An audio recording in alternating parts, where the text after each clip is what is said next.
അവരുടെ ധാർമ്മിക ബോധത്തിലൂടെയാണോ? അവർ ഇന്ന മതത്തിൻ്റെ ആൾക്കാരാണെന്ന് പറയുന്നതിലാണോ? ഒരിക്കലുമല്ല. ഇവിടെ നിന്ന് ഇപ്പോൾ രാക്കിളികളുടെ ശബ്ദം കേൾക്കാം. അവിടെ ഒരു ദൈവഭക്തി കാണുന്നുണ്ടോ?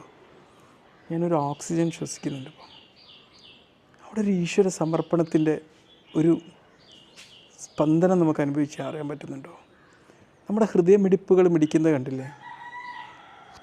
ഇത് നമ്മുടെ പൾസ് നമ്മൾ തിരിച്ചറിയുമ്പോൾ നമ്മളെ ജീവനാണ് നമ്മൾ അറിയുന്നത്.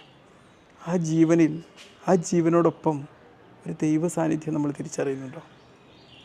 സൂര്യനിലേക്കും ആകാശങ്ങളിലേക്കും നക്ഷത്രങ്ങളിലേക്കും നോക്കുമ്പം, ഈ പ്രപഞ്ച വിസ്മയങ്ങളിലേക്ക് നോക്കുമ്പം നമുക്ക് എന്തോ ഒരു അത്ഭുതം തിരിച്ചറിയാൻ പറ്റുന്നുണ്ടോ? അവിടെയാണ് നമ്മൾ ദൈവത്തെ അറിയുന്നത്. ആ ദൈവം നമ്മുടെ ശരീരത്തിലെ ഏറ്റവും സസൂക്ഷ്മമായ ഒരു കോശത്തിൽ പോലും ഒരു പ്രസൻറ്റ് ടെൻസിലെ സാന്നിധ്യമായൊരു ദൈവമാണത്. ഈ റംസാൻ